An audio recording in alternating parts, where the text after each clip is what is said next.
It becomes how important is your brand to you? How important is your tech stack to you? How important is your marketing, your website, your way of managing the portfolios? I think you can have some of those opportunities to exit without feeling stuck in one path or another. In succession, you have the opportunity to leave your clients better off. Welcome to the Total Succession Show. I'm your host, Tyson Ray, joined by Kim Cochenour. We're glad you're here. Subscribe at totalsuccession.com/podcast and let each episode guide you closer to a confident, well-planned exit. Today's conversation just might be the nudge you need to start preparing for what's next. Welcome back, everyone. Today, we are diving into a path more and more advisors are considering external succession.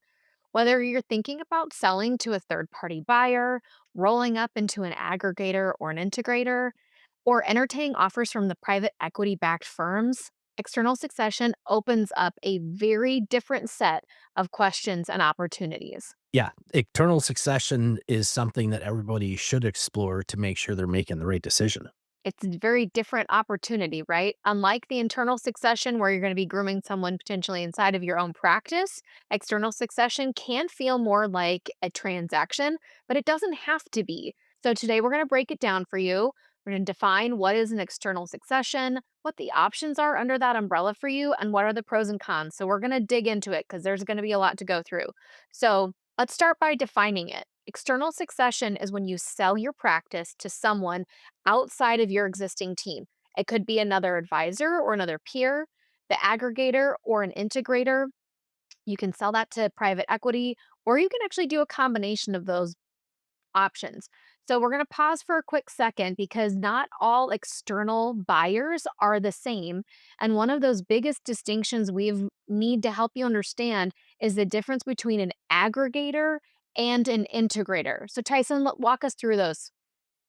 Yeah, and it's important to know the difference between these two, especially as you're looking at your different options, because you might end up with one when you were expecting the other. Mm, And as we've been writing this book, as we were writing the book and we were doing the podcast, we ourselves stumbled into there's a distinct difference. yes. And the aggregator is a platform or is an entity that you come into and you effectively get to keep kind of your identity. You get to keep some of your brand in some cases. You get to roll up and kind of utilize their resources, and in some case have some more autonomy as to who you are and what you're doing inside of this firm that has acquired you. Um, that's very different than the integrator, and the integrator is one that in that sale or in that transaction, they have everything under one roof and you become part of their brand. You become part of their tech stack. You become part of their service model, part of their expectations, part of their representatives. And it is the aggregator is where you get to kind of keep some of your own skin in the game, if you will. You get to kind of keep some of your uniqueness of who you are, different from the integrator, where you are being in that acquisition. That is where you're becoming something not your own. Yeah. And so neither is better. They just serve very different goals for the retiring advisor. So, Tyson, kind of circling back to a big picture of external succession, what does it make sense to consider when you're kind of thinking about this path versus the internal succession path? Well, I think a couple things. One, I think there is, from a financial standpoint, from a client standpoint, from a team standpoint. So, I think from a client standpoint, I'll start there. Um, and let me back up. I would say a time standpoint. First and foremost, do you have the time to do an internal succession? Do you have the time to groom the advisors, to groom the Gen 2, to groom the leadership team to basically let you exit the practice, get compensated, and turn that over because that can take in some cases years. And if you haven't been working towards that, is your exit date or your desired time frame to leave, take risk off the table, do something else. Uh, does that line up with having an internal succession even an option? Mm. And then in that internal succession, as we've talked about before, do they want to buy it? Can they buy it? Are you going to float that debt? Different from the external succession where these companies, ours included, is set up to step in a moment's notice and help you make that transition. So it can go a lot quicker. It may not go on your terms. And then it again depends on whether it's an aggregator or an integrator. Yeah. From a financial standpoint, the external successions are have more are a little bit more lucrative than the internals.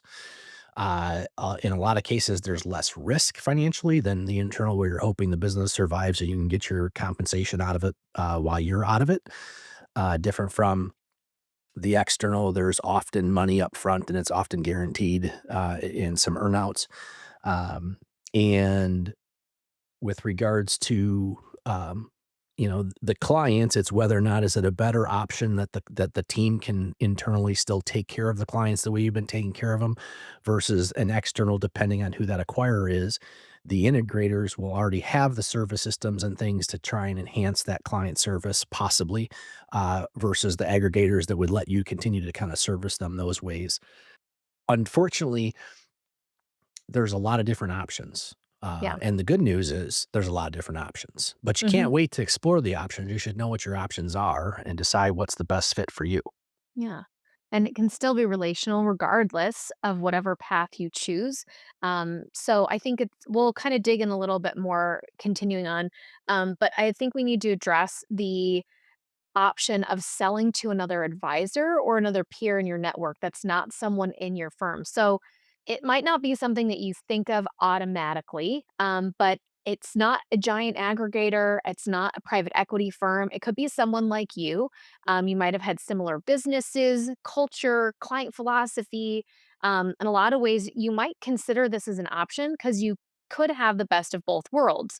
Um, it could be like a private buyer type of scenario, but there's some benefits to this approach. So, kind of walk us through what those might be, Tyson, if we're not considering it. Yeah, I think one of them is, I feel like I have more cons than pros, but we'll go with pros first. One, if it's your peer, you're actually talking to the decision maker. Versus when you get into the aggregators, the integrators, or large teams, or huge institutions or private equity, the actual one making the decisions on the clients and on the future of your career and who you're going to be accountable to, you may not meet until you're in the soup, if you will. Mm, Different from yeah. if it's your friend or a peer or another advisor next door or someone that you've known for years. You're talking to the person that's gonna be, in often cases, actually now taking the place and talking to the clients or making those decisions, and there's some advantages to that. Yeah, for sure. There's a perception that the continuity of you give your clients to somebody just like you, so they'll service clients just like you, um, but I would caution that 'cause, 1, everybody will raise their hand to buy a practice. Doesn't mean they're ready to do that. And if this is your peer, 1, how far away are they from their succession? I feel you owe it to the clients to try and find a succession solution that allows some longevity to prevent change again. So, if you're walking out the door and you send it to you sell your practice to another advisor who's your friend, who's 2 or 3 or 4 years behind you in 2, 3, 4, 5 years, now are they gonna be doing the same things and your clients are gonna be left in the wind? Does that advisor that you're selling it to, do they actually have the bandwidth to take on your entire clientele and service? Do they have the team? Do they have the resources? Because I've seen where, one advisor with one assistant sells their practice to another advisor with one assistant, and that advisor is excited till they realize it just doubled their amount of work. Hmm. And do they really have the bandwidth to service those clients well? If you have some team members, does that acquiring advisor want your team members, and do they wanna work for this new leader that they didn't make that decision, you're making it for them, and so do we have a risk of losing some team members? Is their value aligned? I think the real driver behind this for me, or if I could point it out to you listening to this, is in succession, you have the opportunity to leave your clients better off. And that could be a peer, that could be a friend, that could be somebody else that you know that they may be doing some things that you're not doing, or they have capabilities that you don't have that your clients would benefit from. And that would be where I think that solution this would be a solution to explore if it's better for the client. When you're dealing with the decision maker, you might have some more opportunities for customization when it comes to the structure of your transition, and even talking about some of your team. And so, in the bigger aggregator integrator situations, you're dealing with a larger group. And so, maybe that personal relationship might allow for some of that customization you might not find on the other side. So, you said you had more cons than pros, but knowing me, I like to start you off on a positive note. So glad we started there. But I think it'd be good for you to kind of hit some of the cons. I know you kind of wove some of those in there before, but I think defining them will be really helpful. Yeah, I think, again, the con of the advisor buying, depending on how you're structuring the terms, you may be putting yourself at the same risk of an internal succession where you're carrying some of the debt or being paid over time. Uh, Some of the cons are, depending on, again, who this other advisor is or what the platform or custodian that you have, does that work? Is that aligned? I think some of the cons, as I said before, is what is that advisor's succession plan? What is their catastrophic plan? How are your clients gonna be served a decade from now, not just in the next 12 to 36 months? Um, and I think one of the cons are that unless the advisor that's your friend has built out the team to service what is going to be the generational wealth transfer in the next decade or 2, do they really have the bandwidth to take your clients on, or are they buying revenue and they're not gonna be able to service those clients? mm, yeah. Well, and do they have, similar to what we've talked about for selling internally, do they have the capital to actually make that purchase and take that? Or are you going to have to be in that same situation where you're holding your own note so that you can sell to your buddy across town? Right.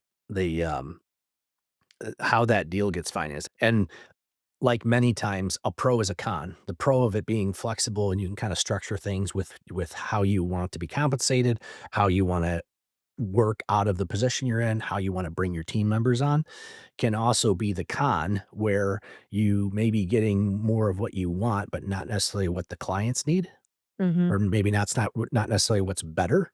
Yeah. It's definitely something to explore as an option, but it's just one of many when you're dealing with external succession. I know you've seen it go well and you've seen it blow up. And so I think something we talk a lot about is clarity and communication and making sure all of that stuff is kind of done before ink hits the paper to finalize that deal. So if you're aligned, that might actually be an option for you. So that works. Let's make sure you consider it. So if you're selling to a peer or another advisor, that's a good option. And it's very relational focused. But maybe you as the buyer, that might not exist for you, and the thought of financing a deal yourself is just uncomfortable. That's kind of where those larger firms can enter the picture for you and give you an option. So those are the aggregators and the integrators, and that's kind of where the landscape might open for you. But it can also become more complex. So we're going to break that down a little bit. So, like we said, you've heard those two terms, aggregator and integrator. We already kind of walked through what that means. So we're going to get into the why of the difference between them actually matters. When the rubber hits the road, what does that actually mean? So, Tyson, I think of the aggregator and that roll up model. Walk us through some of the pros and cons of that. Yeah, I think again on the pro side of the aggregator, if your brand, your email address, your website, those things are important to you, a lot of the aggregators are going to let you keep that identity, which I think sometimes makes the transition for a client easier because they're not having to digest necessarily something new, or that change isn't necessary. Um, the a lot of the aggregators are usually going to let you keep your team, depending on how the finances of the transaction are structured and how the P&Ls work. Again, I think aggregators have some flex there, and the aggregators bring additional services or shared services that allow you to plug into marketing or wealth management or compliance or some of the tech stack that Yeah. again, instead of you having to build your own, you can start leveraging theirs. Mhm. And um, I think one of the biggest cons of the aggregator is there are a lot of firms that started out as aggregators that became integrators. And the reality is by being absorbed and transitioning ownership to an aggregator, you run the risk of them at some point becoming an integrator and everything that you thought you had, you don't have anymore. No. Yeah. And the reason they do that is because the more they pay for these deals, the more revenue and profits they need to generate, especially to the backers of the company, especially if there's private equity involved. And in the end, that the reason companies shift towards that integrator model is because when there's one system, one way of doing things, one marketing, one brand, that creates more profitability. Mhm. Um, Not necessarily better for the clients, but it creates more profitability. Yeah. Yeah. So let's get specific into that, into the integrator. It's like everything is under one roof, one brand, one color scheme, one website, one way of everything. So that is, yeah, the the line here is full absorption. You kind of stop that identity and kind of transition that way. So there's going to be some pros and cons to that. So let's share those here. Yeah, and I think to be honest, one of the pros is that if you wanna just throw up your hands and be done, this is the option. They will do it Mhm. all for you. Yeah. They've done it before. They will have brand recognition. They will have the marketing, the transition teams, everything to basically help make that, uh, succession, Mm. a solution, and you can and again, then just define in the transaction what is how do you work yourself out of your role and how does your team work yourself out of the role. What I've seen over the years is the finances of these deals is to get you retired, get you off the payroll. And if you don't want to get off the payroll, then it's to get some of your team off the payroll because they're seeking to create a profitability margin to justify the check that you got. Mhm. Um, and the integrators models are will pay more for those reasons, but that's going to be the outcome. Yeah. So that there's a, I guess, a pro and a con in that, but Mhm. it is definitely the place that if you've never really branded yourself or you don't give a lot of credence to your brand or your business name, your email address, your website isn't your jam. It's not something that you've put a lot of focus on. It's not something clients necessarily put a lot of focus on. The integrator model can basically um, give you those things, brand, website, tech stack, and you're making one major change effectively, but then it's set. Mhm. Yeah. And part of that, and we've heard, is that there's a weight off of the founder's shoulders because there's less of a dependence on them to be there in the long term, because that's what the integrator model is there for, to help you kind of get scooped up in there and your clients to get wrapped up in there. And the founding advisor can kind of get out of the way and move on a lot easier because there's less on their shoulders post transaction. Mhm. Yeah. And yet some of the cons are, okay, what changes are going to happen to the client service? What changes are going to happen to your team? What changes are going to happen to your identity and the brand? And a big one is what changes are going to happen to the way you manage money and the portfolios? Are Yeah. they going to have to go into these other firms' models? What are the tax consequences to that? What are the cost differences to that? Your fee schedule or how you're compensated is going to become under their standard. And so those are all things that could be cons depending on how different they are from what you want while you're still there working. Yeah. And so if you're kind of wondering, like, well, which one's better? We weren't here to give you a solid answer of one is better. It just really depends. It depends on your values, your timeline, your team, the role you want to play afterwards. Like, so that's part of where we're here to help you listening think through what are some of those things that you are finding alignment with and talking about your next steps as part of your succession. So what we're gonna do is we're gonna kind of dig in a little bit one more time into into something new, the PE-backed company option. So, it's showing up more and more, and we're hearing this about more deals. And so in private equity, like, Tyson, let's talk through that a little bit. Yeah, so in the private equity space, and it can take a lot of forms, the private equity space um, is a way of taking some chips off the table, if you will. It's a way of monetizing some of your practice, but not necessarily selling your practice. It is, Mm, in some cases, it's also giving you capital you didn't have to try and grow your practice through other acquisitions or through other initiatives. And it can be everything from they acquire all of it versus they want to acquire the controlling share to mm, they want to acquire a minority share. yeah. And so the private equity space, and not all private equity gives all those options. There are some private equity that all they want is a minority stake. There are some private equity that all they want is a controlling stake, and then there's some private equity that nope, they want the whole thing. Um, but a lot of private equity is looking for you to stay in the role of Mhm, running the firm. It's to you staying in the role of being in control of the brand, the marketing, the tech stack, the team, the compliance, and effectively what they're doing for you is allowing you to monetize some or all of your practice now, taking advantage of the concern that down the road these multiples won't continue. mhm, And yet that private equity is then also going to be your boss because they're going to dictate or want to drive what is the profitability margin that needs to be met for you to make and run this business that you've just sold either all of, a majority stake of, or even in the minority partners. A lot of those deal structures, they're whatever minority stake they're buying, instead of taking the net income, they're taking the gross income mm, and leaving the rest to you to run. So, yep, again, lots of options there.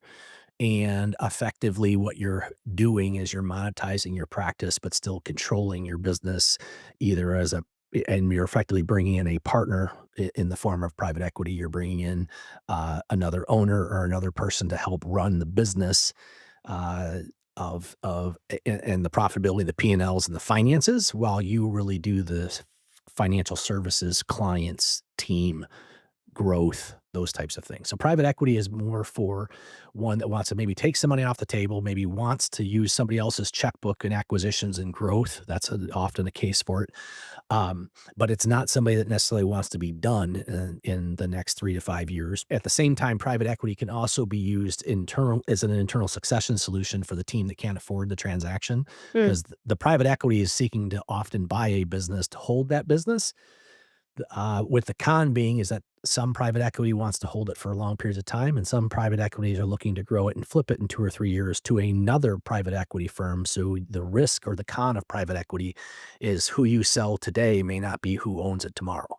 yeah, yeah, and there could be some of the loss of culture if you're kind of always focusing on the decisions around growth, growth, growth, and the bottom line and the P&L. That could be a shift if that's not been something you've driven your business on in the past. Making that shift to private equity could change some things for you. So it's good to be mindful of where you could go with the potential operational support and kind of growing your acquisition muscle and kind of that pro lane of taking some chips off the table and being able to monetize a portion of the practice that you've built without having to be done. But you kind of need to understand what that shift is going to look like if you're getting into that profit first, always pressure to grow, and maybe some of those other shifts of kind of that future uncertainty in the ownership lane. So it's not inherently bad. None of these are, but you need to understand that business model of PE and how that would actually fit into your business and what you've grown.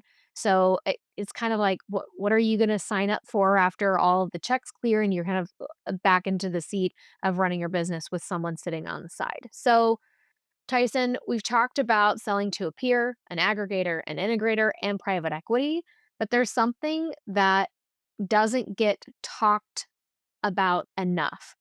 What if one of those doesn't fit you and your practice? Yeah, so part of this all goes back to the space framework of what do you want? What do you see yourself doing? What do you want to stop doing? Mm, The hardest and longest solution and succession planning is that internal succession. It can be done, but it Mhm. takes time, and it takes the ability to hire the wrong people to then have to let them go and hire somebody else to finally find who are the right people on the team to let this grow outside of your control so you could step away or exit at some point down the road with an internal team. That may or may not include private equity. When you're starting to think about, it's not internal, it's external, it becomes how important is your brand to you? How important is your tech stack to you? How important is your marketing, your website, your way of managing the portfolios? Because those things are going to help navigate whether or not private equity, whether or not an aggregator that you roll up underneath, or whether or not it's an integrator. And what I would tell you is that a lot of the reason we've written this total succession book, the reason we're doing these podcasts, and the reason we're trying to drive home this space framework is if you don't define some of what you want, uh, as you go through this process, you can fall victim to, or you can find yourself being told what the solution is for you for your exit, but not necessarily picking up on it's an integrator that just bought you, so your brand is gone, your colors are gone, your tech stack is gone, and you're finding out on the other end. And so it's important to inform yourself as to what your options are and be able to ask the right questions to understand the difference between a private equity option or someone who has approached you or has been introduced to you as a solution to your succession plan. Which category do they fall in? Because knowing who you're sitting in front of and what they're offering and how that lines up with what you want can allow you to have a successful succession plan, to allow you to transition without regret, can allow you to know what you're getting yourself, your team, and more importantly, your clients into. What's going to change, what's not going to change. Um, and it's all about just making informed decisions so you can exit on your terms the way you want, how you want, giving up what you want, and yet keeping the client's interest first. Yeah. And so what that kind of sounds like to me and kind of something we're starting to see a little bit more in the space is kind of a combination exit because there is a way that you can blend some of these strategies that give you the flexibility to help you exit on your terms. You might not be choosing specifically one model. You're kind of mixing and matching some of those things. And if you can do that well, with the client focus in the middle of all of your decisions, I think you can have some of those opportunities to exit without feeling stuck in one path or another. So, Tyson, can you talk through a couple of examples of kind of what a combination succession exit could look like? Yeah, so the baby step is often a selling a minority stake of your business, and not just private equity, but the aggregators and some integrators will take that minority stake with the hope of being able to be the solution for all of it in the end. Mm-hmm. It lets you take some money off the table. It lets you possibly plug into additional resources, and so it is something to look at, and yet you need to be very careful on how that language is written in that buy-sell agreement or in that transaction. That what rights do they have to the rest of it? Is it a first right of refusal? If you don't like him, what's the prenuptial agreement going into this? That if it doesn't work and you want to break away, Yep. what is your ability to do that? So there are options out there, but, uh, selling any shares of your company or selling any control of your company, whether it's a majority stake, a controlling stake, or a minority stake, all comes with some consequences of what does that new partner demand for the money they're giving you, and just being aware that you can take baby steps into this, but how you get out of whatever you do if it doesn't work is an important part of this. Or can you find a different suitor, or are you locked into this partner being the only partner you get to have going forward? Yeah. So really understanding the potential outcomes if it blows up is huge. Instead of just being excited about one element of it, or if you're tied to your color, or you're tied to your firm or location, like whatever those things are, you have to identify it. And that's why we would encourage you to walk through the space framework before you start making some of these hard and fast decisions and being wooed by the money. So whether you're thinking about selling to a peer, the junior, and your office, the aggregator, rolling up to an integrator, considering a partnership with private equity, or even building your own custom solution, the bottom line is here, you have lots of options. You are not stuck. And what really means is you need to start asking the right questions and surround yourself with the right people. Talk to your peers who've gone through the aggregator, integrator, private equity, selling to a buddy, sold it to a junior, to kind of get into that space of what that would look like for you and for your clients and your team, your family, and yourself, what that transition could look like. So don't wait until it's a crisis moment and you have that health scare, you're burned out because you've been doing this for so long and you don't see the light at the end of the tunnel. Start thinking about what this needs to look like for you. Tyson, do you have any final thoughts? I do. If you don't know where to start because there are so many options, give us a call because we can have a conversation to try and point you in the right direction. On our podcast, we've had a lot of different companies and consultants that do nothing but coaching, advocating, helping teach and consult what a succession should look like. There are Mm, consultants that will help bring different private equity aggregators, integrators in to introduce you to try and help find the right fit. You don't have to do succession alone, but you do have to do it. yeah, that's very true. This, we are here to help. So thank you for listening today. And be sure to join us next week. We're talking with Brittany Anderson from Sweet Financial about how to create a business and a life that supports your next chapter. So we'll be back soon with more conversations like this.